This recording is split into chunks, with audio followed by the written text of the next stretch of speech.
आप सभी प्रभु भक्तों को स्वामी बद्री मिश्रा जी की प्रेम भरी राधे राधे।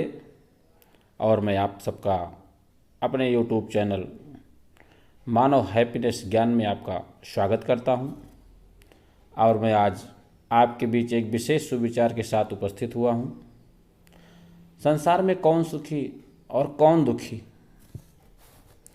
और सुख दुख का कारण क्या है, एक उदाहरण से समझिए आप लोग। एक गुलाब का पेड़ है, दो व्यक्ति हैं। एक व्यक्ति जब गुलाब के पेड़ को देखता है तो उसमें उसको सबसे पहले उसकी नज़र गुलाब पर पड़ती है, और दूसरे व्यक्ति की नज़र सबसे पहले कांटे पे पड़ती है। तो जिस व्यक्ति की नज़र फूल पे पड़ रही है, अच्छाई पे पड़ रही है, समझो वो पॉजिटिव सोचता है, पॉजिटिव विचारधारा वाला है। और जिसकी नज़र कांटे पे पड़ती है सबसे पहले, समझो वो नेगेटिव विचारधारा का व्यक्ति है। इसी प्रकार दूसरा उदाहरण ले लीजिए। एक ग्लास है, उसमें जो आधा भरा है, एक व्यक्ति उसको आधा भरा देखता है, तो जिसकी नज़र भरे पर पड़ती है और दूसरा क्या कह रहा है, आधा खाली है, तो आधा जो खाली देख रहा है वो निगेटिव विचारधारा, और जो आधा भरा देख रहा है वो पॉजिटिव विचारधारा का। तो सुखी कौन, दुखी कौन? क्योंकि एक सोचता था कि मुझे आधे से कम कोई वस्तु मिलने वाली है, जो कि ज़्यादा आधा मिल रही है, आधा तो मिल रही है। और एक सोचता था पूरा ग्लास भर के मिलेगा, इसलिए वो दुखी महसूस करता है।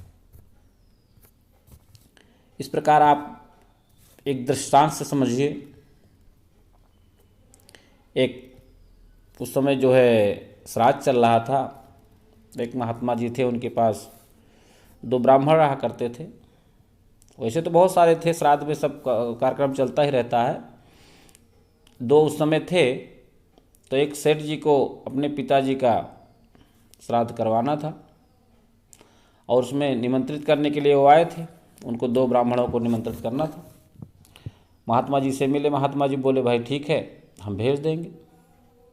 दोनों ब्राह्मणों को बोला, गए। दोनों का बराबर सम्मान हुआ, चरण धोए गए और बढ़िया आसन लगा के बैठाया गया बगल बगल में, और भोजन भी एक ही प्रकार का दिया गया। जब चलने लगे तो सेठ जी ने कहा दक्षिणा ले लीजिए। दक्षिणा दिया, 101 101 दोनों को दिया। अब जैसे दक्षिणा मिली वैसे एक का चेहरा लटक गया और दूसरा प्रसन्नचित हो गया, खुशी हो गया। किसी तरीके से आए दोनों, जैसे जो भी है अपने हिसाब से आते, जैसे जाते हैं ब्राह्मण लोग भोज खाने के लिए आए। एक का चेहरा उतरा हुआ था, लटका हुआ था, बैठा हुआ था ऐसे शांति से, और दूसरा अपना सब बढ़िया प्रसन्नचित से सारा कर रहा था। महात्मा जी ने देखा उस लटके हुए चेहरे को, तो उससे पूछा भाई क्या बात है, तुम्हारा सम्मान नहीं हुआ क्या? सेठ ने सम्मान नहीं किया क्या? नहीं किया। दोनों का बराबर किया? हाँ दोनों का बराबर किया।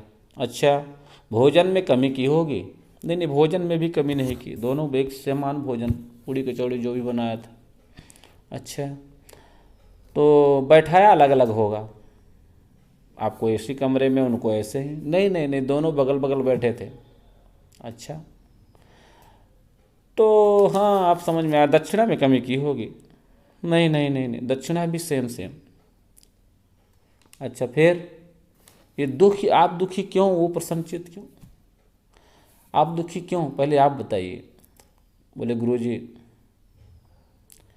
ऐसा हुआ ना कि मैंने सोचा था कि वो बड़ा सेठ है तो कम से कम 501 रुपये तो देगा ही। 501 की उम्मीद मैंने बना रखी थी और बहुत सारे सपने देख रखे थे, लेकिन उसने 101 रुपये दिए, मेरे सारे सपने चूर हो गए। उम्मीद बहुत थी, पूरी ना हुई। पूरी ना होने के कारण ये मन मेरा बहुत दुखी है। दूसरे पूछा गया भाई तुम क्यों बहुत प्रसन्नचित हो? उसने कहा गुरुजी मैं जानता था वो सेठ बड़ा तो है धन में, लेकिन उसका दिल नहीं बड़ा है। मैंने ये उम्मीद रखी थी कि कम से कम 51 रुपये देगा,